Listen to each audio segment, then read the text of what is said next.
Hello everyone and welcome to World Class, conversations with the industry's top photographers, cinematographers, and visual artists. Now today on the show we have commercial and music video director John Poliquin.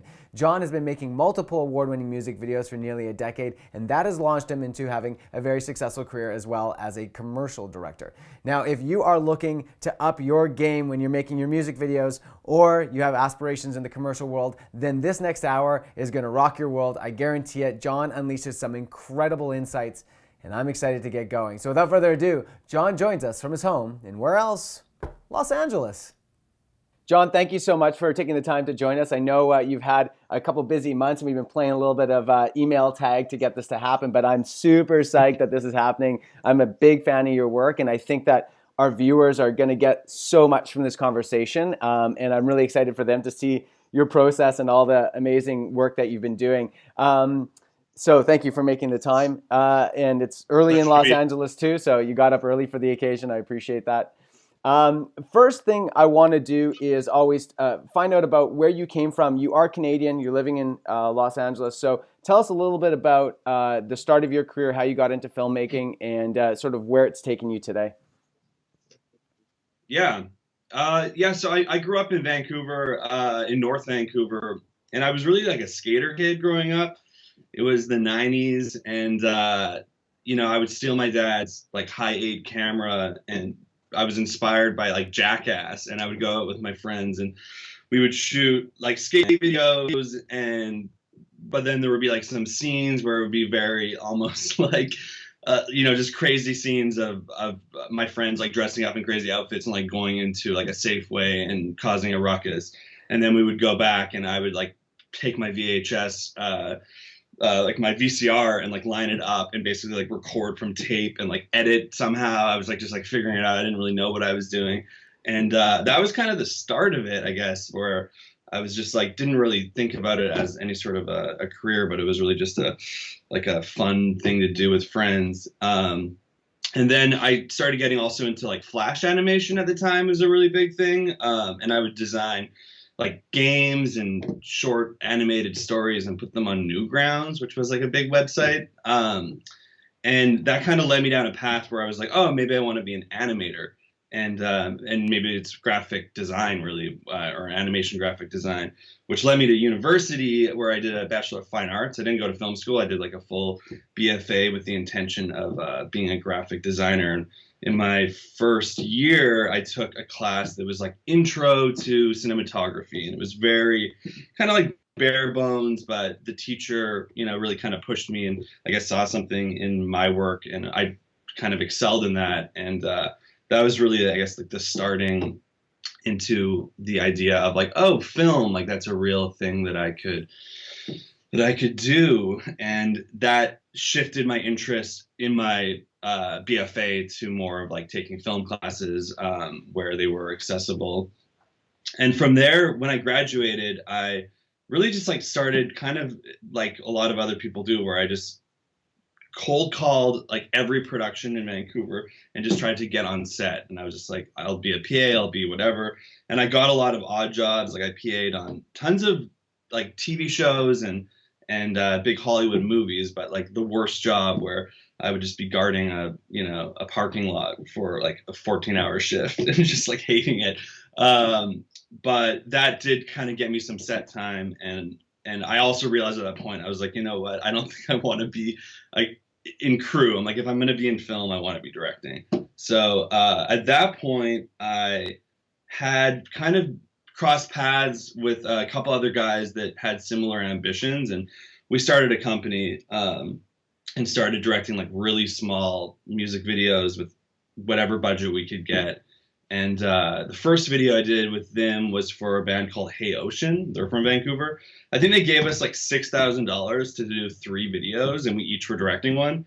And I directed one called California, and it was kind of like, I guess at the time it was like my break, because it was my first video that actually had a budget, and it kind of helped me get represented. And I got signed to a company out of Toronto, and really started just like cranking out music videos at that point, and got into the much fact kind of game at that time. That was a really big thing, and started doing like $15,000 music videos, and then $20,000 music videos, and then like the rare $40,000 music video. And then I'm trying to think of what happened next. Like really, it was kind of a gradual rollout, and I started doing some branded stuff at that point, and the transition to commercials, I guess, came like a few years later. But it was really like this slow roll through developing in music videos.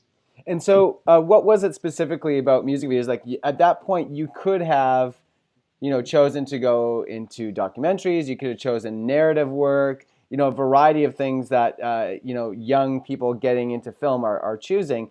But you seem to dominate the music video scene. What was it about music videos that really drew you in? Yeah, I was always drawn to music videos. I mean, I grew up in the 90s, and it was all about MTV and Much Music in Canada. And like, as I was in university, I was obsessed with the Director's Label DVD box set, and like would just rewatch all of the Spike Jonze, Gondry, Cunningham videos, and was just kind of more obsessed with the design element of videos. So it just felt like a place where I was more interested, I guess, at that time, especially in exploring kind of like visual ideas and any sort of design or effects heavy or color theory type of concepts, and music videos just made sense. And I think it was also a bit of at the time too, like just getting a foot in, no matter what way, is so hard in film, and music videos just seemed like that was a door that I could kind of get my foot into. Right. And even at the time though, I did have ambitions to do longer, more narrative driven projects, but I just was like, you know what, I'm going to focus on music videos, and see where it takes me. Yep. And and so, speaking of where it took you, do you remember that transition from music videos to branded work, and what your experience taught you in music videos, and how you're able to apply that a little bit to? We're going to come back to commercials and talking about that later in the hour, but I just want a brief idea of how that transition occurred. Yeah, it was really slow for me. I mean, I wanted to be doing commercials for sure, and I had a lot of like close calls with commercials where I would be invited to bid on a project. I would go into the agency, I would do the meetings, I would do treatment, but then I wouldn't get it just because it's so competitive, and I would be bidding against guys that would have way more impressive and longer reels. So really, like the first branded content stuff I did, it was when I was still living in Vancouver, and it would be like client direct jobs where they would have little to no budget, but I would also have a lot more creative freedom. So I started by doing much more on like that side of things, where it was direct to client, and I think like my first big agency commercial, I probably only really started doing that like 3 or maybe 3.5, 4 years ago. So it took a while to get to that point where like I was getting like big, multiple $100,000 budget, jobs with agencies. So definitely like a slow roll through direct to client jobs. Cool. So we're going to obviously, like I said, come back to that and start making some parallels between those two experiences. And we're going to talk about one of your commercial projects as well. But let's get into some of the basics of directing and creating music videos. First thing I really want to know is, from your impression now, what are the best and what are the most challenging things about working in music videos? Let's cover the best first. What are the best parts about directing music videos? Yeah. For me, I mean, like definitely looking back is easier now to kind of give that summary, because I do a lot of commercials now. Like looking back, it's the freedom is probably one of the bigger things. I mean, you're still working with the label and a management team and the artist, but typically they even like, I mean, it really depends on the client, but typically they'll give you a lot more room to kind of play. They're like, here you go. Just roll with it. They want to know what's going on, but only to a certain degree. Whereas on a commercial, like basically every little detail in the frame is being scrutinized on some level by like one of the 12 people sitting in the client video village area. So it's nice that you don't have to kind of answer to every decision in a music video, and that also allows you to shoot a lot faster on set.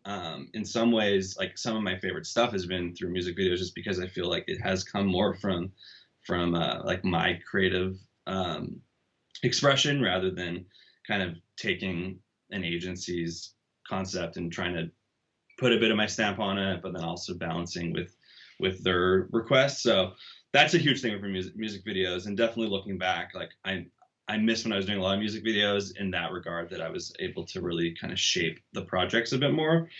Other best things, yeah, I mean, you're kind of your own creative director, which is fun in music videos. So like your rep will send you the track, and often it'll have a very little or sometimes no brief at all, where they're just like, we don't know, just maybe we want the artist in it, maybe not, but come up with a concept. And that is a really fun process as a director, because you're really able to, think about what themes you want to explore, and if you're telling a story, or if it's more of a visual concept. So you're really able to again, like, I guess, put a bit more of yourself out there as an artist. Whereas in the commercial world, again, it's coming down from something. Often a lot of the jobs I do in the commercial world have already been like tested. They've been made animatics often that are like very precise, with like precise edits. There's like focus groups, so you're not really you're giving your take on how you're going to execute their creative, but you're not coming up with the creative typically. Yeah. Um, And so yeah. I don't know if there's any other points that you want to make on that note, but if not, go ahead. Yeah. The budgets, though, that's where the commercial side's obviously better. I mean, music videos can be tricky with the budget, and it's just you're kind of expecting to do it for next to nothing. You don't really have much of a rate, and you have to be a lot more creative, which is sometimes a good thing. It's sometimes good to have that restriction, but definitely the world is not your oyster as it is in commercials, where you can kind of just like ask for something and it will happen. Right. You really have to be more strategic with your creative directing. Right. And on that note too, we'll get back to some of the other challenges that you face when producing music videos. But definitely one of the big ones, more and more so as budgets are shrinking, and we lost Much-Fact, which was a really great funding factor here in Canada for music videos. So budgets are shrinking. When people are planning music videos on limited budgets, to make something that's still really ambitious and entertaining and all these sort of things, what are some of the strategies that people can do when planning on very limited budgets? Like, what should you always be thinking about? What should you always go, we're not doing that because that's not possible, kind of thing? Yeah. I mean, that's definitely a lesson that I learned in terms of like not being overly ambitious. I had a lot of pretty epic fails where, when I was not even first starting, in my first few years when I was starting to get those $20,000 music videos, where I was like, holy shit, I can do anything. Like, I have $20,000. Like, I'm going to write this like insane treatment where there's explosions and like a 500-person cast and like, all sorts of effects. And then I would show up on set and I'd be like, why isn't this looking like how I had written it? And it would often really be like, the producers can only pull so much magic out of their hat. Like they're working with, at the end of the day, a pretty small budget. So I think that's a big part, is like be creative with what is possible. Obviously, like be overly ambitious when you can, but also be kind of realistic and try to come up with ways that can make that production value look as good as it can. And really, it's like it always comes down to the idea. It's all about the concept. So if you have a strong concept, it can be really small.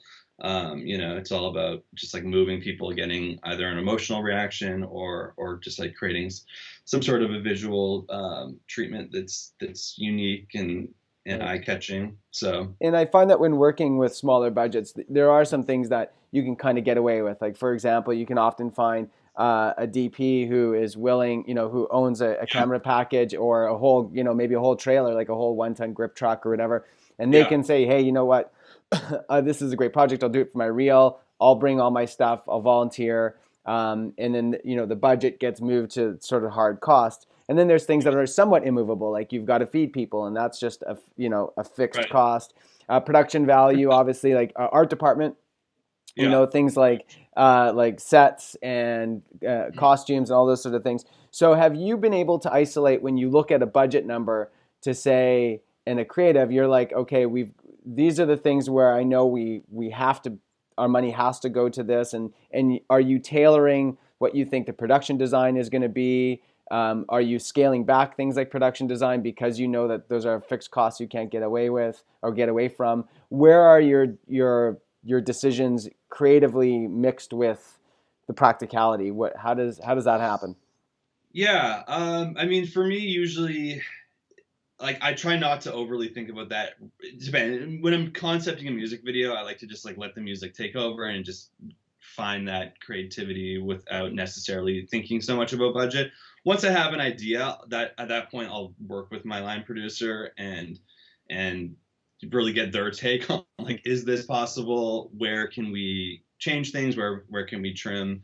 Um, and often, like, it's so dependent on like where you're shooting and various just like elements of the treatment. So it kind of changes every time, but there's definitely a process, especially on a music video, where like I'll come up with kind of the broad idea, and then I will run it by my team, and we'll kind of pick it apart and see, yeah, is this possible? Where can we change it? And Right. you know, Are that's there generally a better process to take, I think. exactly. Are there any sort of go-to tricks? And not that I'm thinking that there is, but like when I look at some really great music videos, I think really good use of space. So when I look at Yeah. the Hedley video, I see this like what looks like this classic. I don't know if it was shot where it was shot, but it looks like this sort of classic Toronto Yeah. second floor Victorian That's store, right. kind of thing, where it's just a great big space, And when I look at your mother video, I just see like you could have gone into this house or this unit that had already had some walls, broken down, and just being really smart about choosing your locations. Are there any sort of tricks that you can advise people when they're working with limited budgets? It's like, look for these things because they cost less, they give you great production value. What are some of those things? Yeah, no, look, like keeping a contained like type of location, or at least having like one home base for the crew where you're not moving. That's always smart.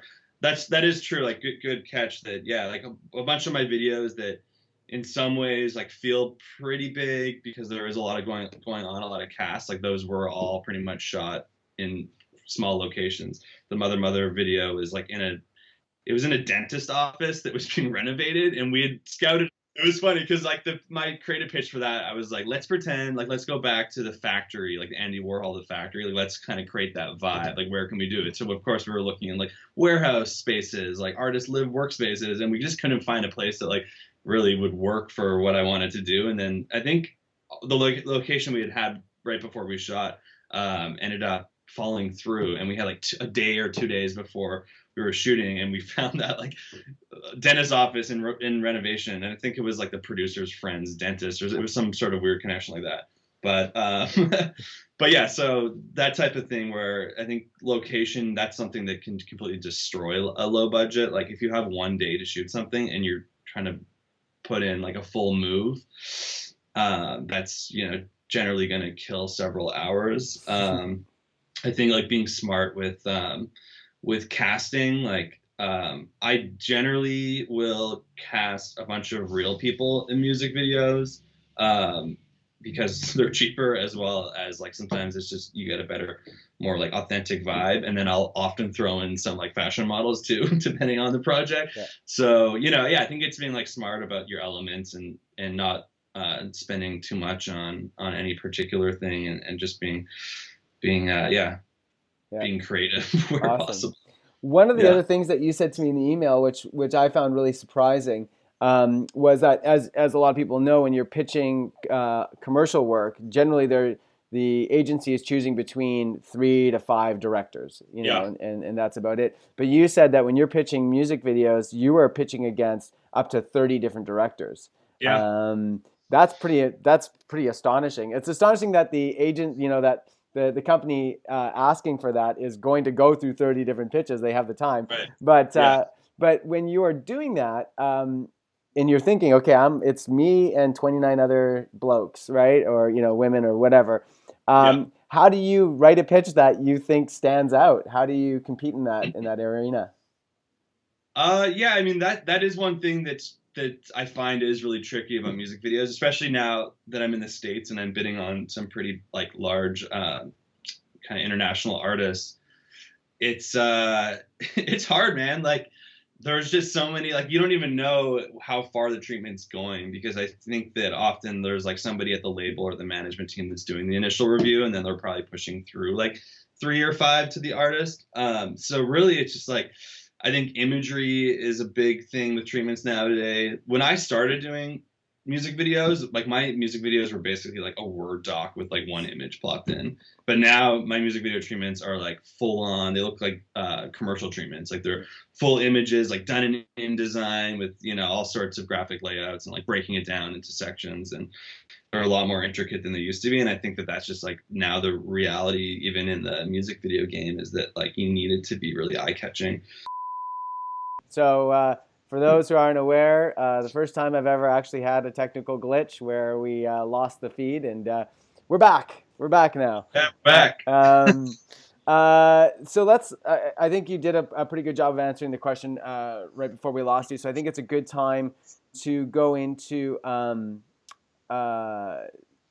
of the focus being about, you know, the music video experience, and give people a sense of what it's like. And the first case study that we're going to talk about is Grand Theft for Quit This City. And I think that, you know, when we look at your body of work and your music videos, this one does sort of separate itself out. I know this is one that you're very proud of, but it's got a narrative arc to it versus, you know, just kind of fun and playful. Yeah.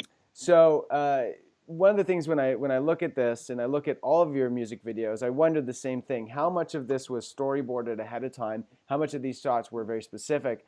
And then how much were just as a matter of taking on an opportunity when you see it and improving and things like that? So set up this this video for us. Tell us a little bit about it, and then start taking us through the pre-production process and how it all came about.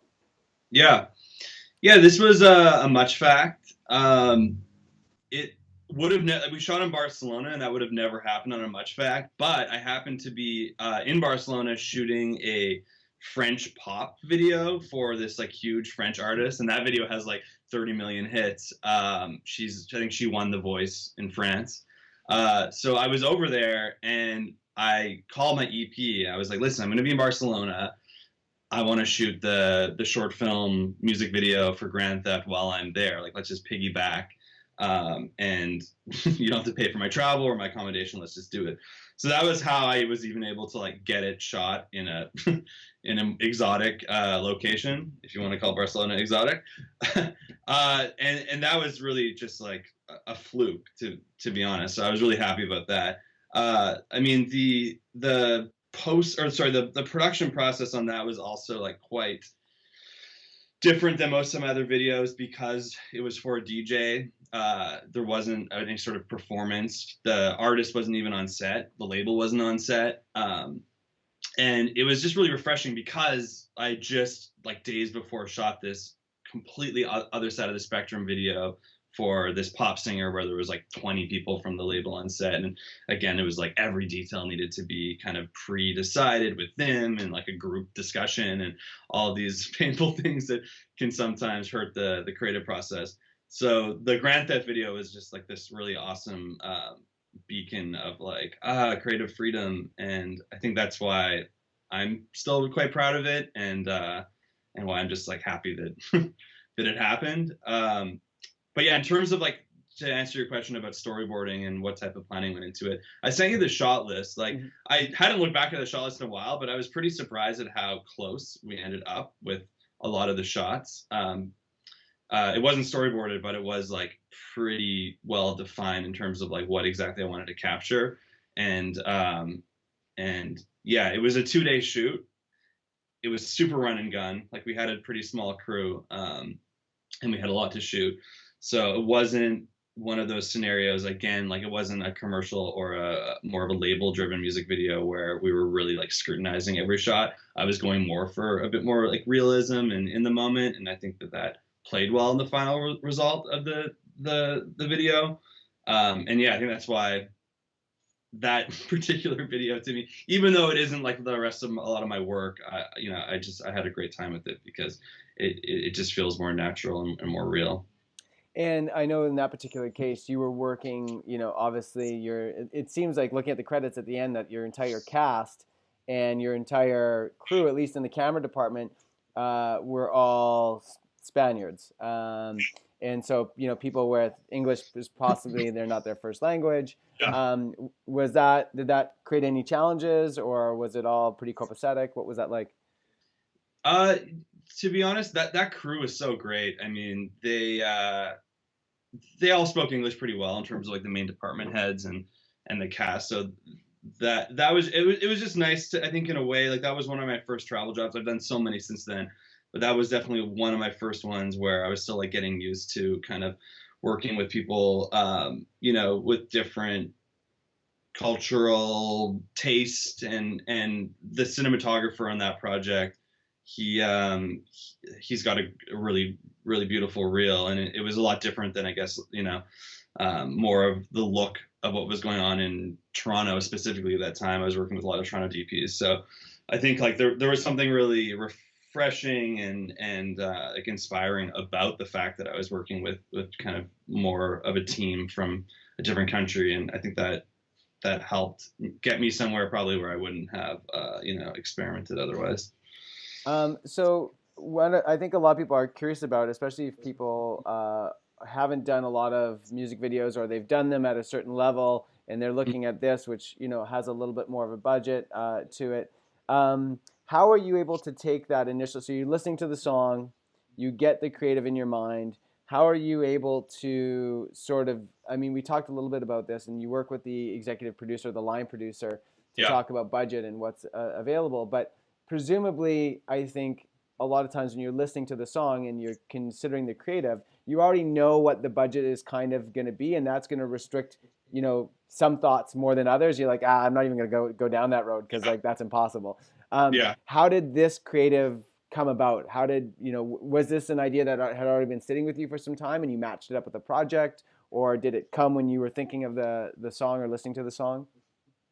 Yeah, no, this one definitely wasn't. I didn't have this one in like my bank of treatments, which I have done before.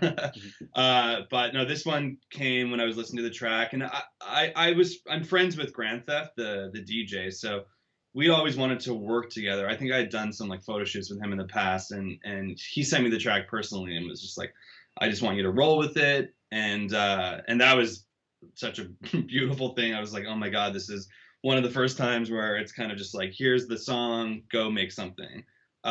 So yeah, when I listened to the track over and over, I kind of just developed a bit of a narrative, and I didn't want, I think because at that time I had been doing a lot of like very more kind of like glossy and pop driven work. For this one particularly, I was just like, I wanted to create this narrative. I wanted to allow for, like the freedom. I wanted to find real people. A lot of the people in the video aren't actors. And I wanted to just like, I guess, take more of like a docu style approach to this one. And but then I also wanted to have a twist at the end where it becomes a bit more like a movie. So there was elements I wanted to explore with, and they all kind of just came in as I was listening to the music and got inspired. Um, I wanted to initially spend a bit more time talking about this one project, but you had presented me with some other videos that you were interested in talking about. And when I kind of reviewed them again, I was like, oh man, yeah, we can't skip these. We got to talk about these because I think when we're talking about your sort of classic music video, now we're seeing a lot more, like Grand Theft, we're seeing a lot more narratives happening now. But particularly these two, there's just the thing that just stands out is there's just so much going on. And when I see videos where there's so much going on, I think, how much of this was planned out, and how much of this was like improv, and so many of them are like little non sequiturs that just don't, and they're brilliant. Like they're all so entertaining in their individual parts, and then you can almost have a music video just out of those individual parts, yet they're just jam packed in there. And I know that the audiences now are demanding more to keep them interested. Yeah. It's not, this isn't the 80s, and it's not Michael Jackson Beat It, right? Or whatever. Like we need a lot more going on in the music videos. Yeah. So let's talk first about the Hedley one, about anything. There's a huge hit for them, an amazing video, really fun to watch. It looks like it was super fun to shoot. But this is a classic one where it's like, man, you see some scenes and you just never see them again. And there's a lot of people, and I've got so many questions about it. So take me through that one and talk to me about how much of that was planned and how much of that came were just like, that's really cool, let's do this. Right. Yeah, the pitch for that video, my treatment pitch was like, we'll never see the same scene twice. So that really came in. I was like, this is going to be just like exploding with content. We're going to shoot. I think originally I pitched like 80 vignettes. I'm like, there's going to be 80 different vignettes. Like, we're never going to return to the same footage. It ended up being brought down to like 35 or something when my producer was like, oh, hell no.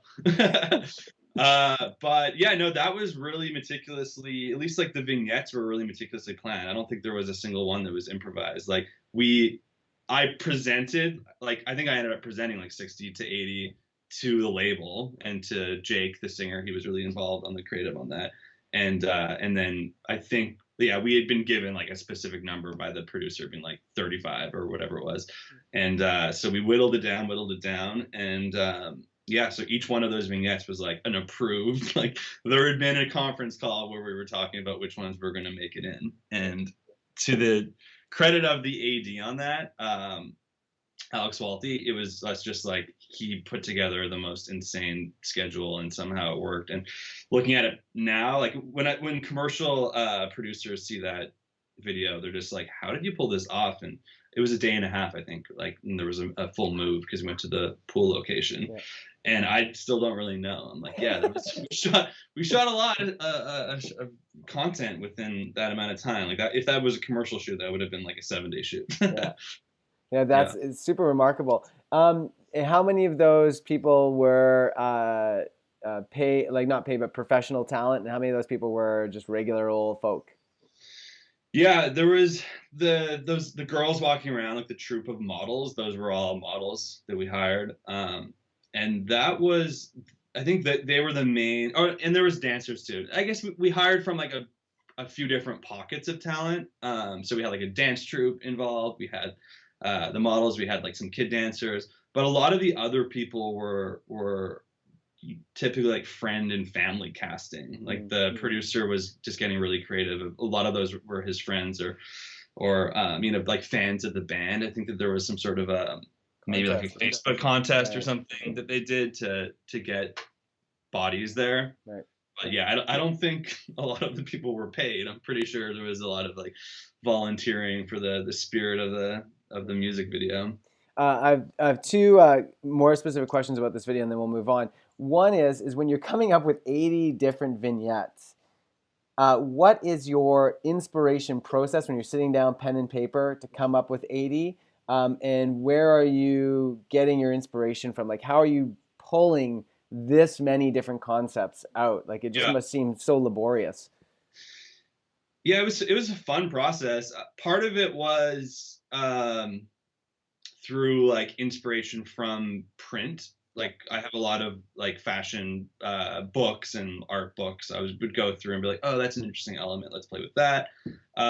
Some of it came from just like brainstorming, just like the most insane or strange ideas that we could come up with.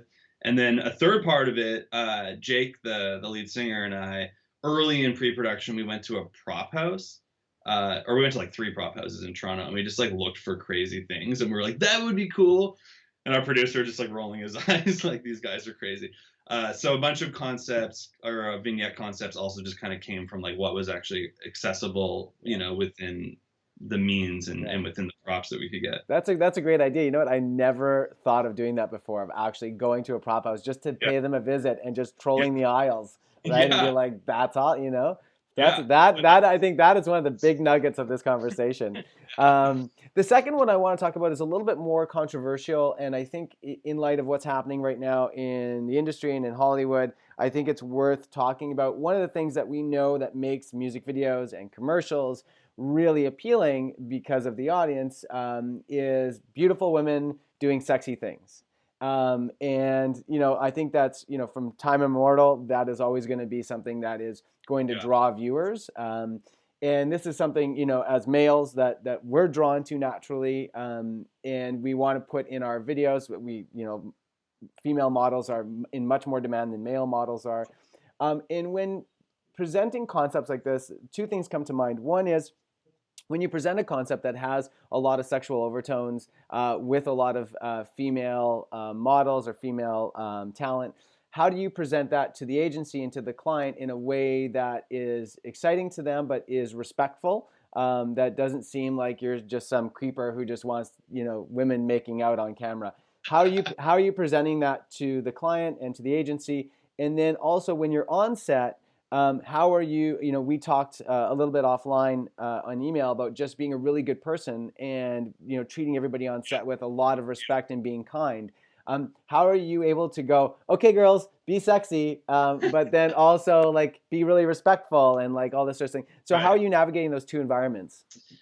Yeah, I mean, I'm gay, so that, I think, in terms of like my aesthetic, typically I'm not trying to like display women in a way that is objectifying them. Like, I will always want to empower women on set, especially when they're in front of the camera. I mean, and behind the camera, but for sure, if they're putting themselves out there on film, I want them to feel good about it. So a lot of that comes from like when I'm casting and in the creative like pre-production process. It's just like making sure that everybody is comfortable with what we're doing. And I think it's just being aware of like, trying to create, and not that the Hedley video is a good example of this, but like trying to create like fully three-dimensional people, and they're not just like cartoon characters of like sexy girls. So yeah, I mean, I guess there's a few factors, but for sure it's making sure that the talent's comfortable and that they don't feel like they're being, like exploited or asked to do something that they don't feel good about. Because a lot of women like want to feel like sexy and look good, and and actors typically want to feel empowered. So I think there's definitely and to get honest performances out of them. Like some of those situations, if I was to put myself in your shoes, I'd be like, I would be really uncomfortable trying to direct something like this, because I'd just be like, I just feel like that awkward person, be like, literally like, be sexy now, how, in terms of, because that you're working with some professional models and actors, but other times you're working with real people. What is the conversation you have with them before the cameras are rolling, and what's the conversation happening like to set them up to just act, like to not act, to just emote and to be in that moment? How do you deal with those situations? Yeah, I mean, it depends on the vibe. Like the Hedley video specifically, we were kind of like poking fun at music videos. It wasn't like we weren't taking it that seriously. That's right. And like, so yeah, we had like twerking, but the people that were doing it were like laughing and joking about it. It wasn't like they were like, yeah, like this is a serious twerk.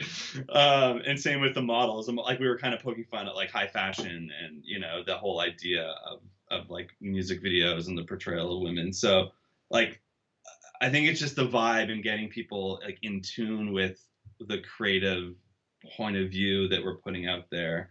And even in the mother video, which kind of comes across quite dark, like the atmosphere on set was really fun on that. We were all just like, let's just like, we were playing make believe. We're like, we're living in like a weird version of the factory. Like Richard Avedon's over there shooting us. Like, let's just get crazy and pretend that we just dropped a bunch of acid and like make and everybody was on board with that. Like there was definitely there was no pushback, and a lot of the models on that, like in terms of the specific actions, were kind of improvised, and they pushed it further than like I probably would have asked, and like everybody just got really into playing. So good.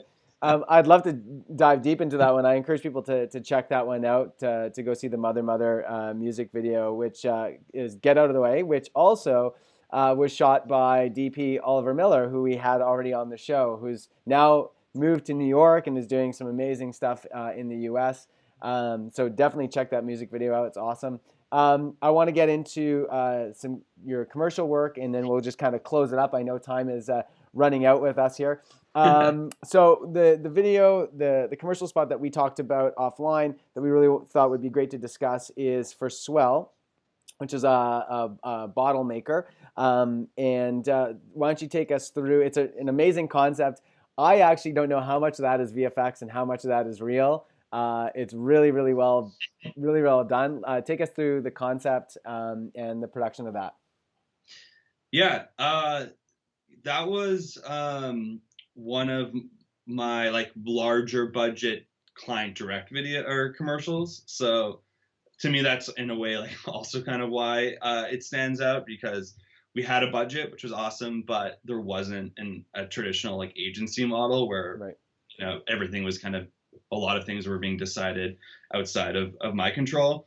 So that was probably one of my more favorite projects for that reason, where it was like I really kind of was able to shape not fully the creative, but definitely like my approach more than on other projects. The creative came to me through my rep in New York, Derby Content, and they have an in-house creative director. His name's John Rosen. He's like a brilliant. He's actually a fine artist, so he sells like massive fine art around the world, and then he does creative direction on projects like this. So he had come up with the initial idea, but it was really just like a paragraph. It was like, there's an art gallery, there's a water balloon fight. Like that was pretty much it. So I took that and developed characters and put a bit more of like a spin on it, that it's like these kind of stuffy Upper East Side kind of art collectors, and it transforms from this stuffy atmosphere to much more of a like celebratory, youthful, childlike tone. Yeah, so that one, just from a creative point of view, was great because I was able to bring more into it than is often allowed on a lot of like the big agency jobs. So tell us if we can get inside the sausage factory here a little bit. Tell us how it was shot. It looks, I would imagine it was shot with Phantom cameras. Yeah, Yeah. that's right. Yeah. And how much of what we're seeing there in terms of actual water and the water hitting, how was that pulled off? Was that VFX? Was that actual water? Yeah. Give us a little bit of an insight, a little bit of a snippet. Yeah, so that for the most part, it was like 95% all in camera. There was a lot of takes, I guess, for like we definitely did like probably like 6 takes per shot to get the perfect explosion, because there's so many wild cards when you're shooting, right, super high speed. I think there are some balloons that are added in here or there, or some just like simple kind of like split screen type of comps going on, yeah. But for the most part, there's no like CGI or any sort of like heavy VFX treatment to it. So yeah, it came down to that job specifically was a challenge with time. I mean, all jobs are, but that one really was a challenge with time, just because of like the immense cast, and we had 1 day to shoot it. So I put together in pre-production a full animatic myself. Mm-hmm. There's a program called Shot Pro that I use. I also use Cine Design that Matt Workman created, and he's great. But that one is really good for lighting setups. But this other program, Shot Pro, is just like really fast when it comes to actual like character blocking and camera movement. So I did a full like breakdown of every single shot, and had that kind of as the Bible, which was really useful for scheduling, as well as just like being realistic with what we could achieve. Yep. And yeah, I'm trying to think of other things on that job. We definitely went into overtime, so we still didn't hit the expected or the planned time, because it was just like so ambitious. But was there any contraptions, any rigs that had to be built specifically to be able to launch the balloons, or is every balloon hand launched?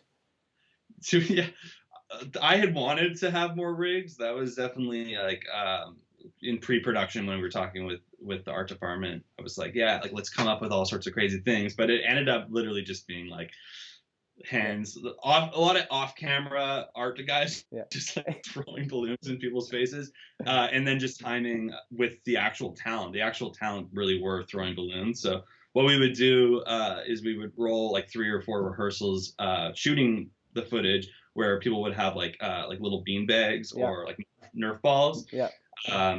And so we would shoot that, and we'd be like, oh, you're late. Your cue needs to be earlier. We need whatever revisions would have to happen, and then we would give them the balloons, because every time we would do a balloon shot, there would be like a 10-minute reset. Yeah.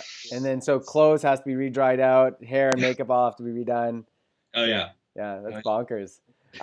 That's amazing. I want to close it out by asking you, if you can mine, the last few years of your career, and this is your opportunity to sort of go, these are the things that I really, observe and stand out to me in terms of good advice for direction, some of the observations that you've just made in general, in your experience. What are some of those things that you think about when you look back on, let's say, the last 5-10 years of your career?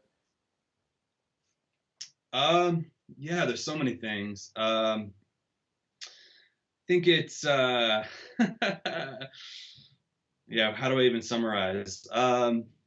I mean, like, from a creative point of view, I think it's just important to have a point of view and to have like vision. Of course, is like when you're going into a project, you just need to really early on have a pretty clear final idea of what it's going to look like.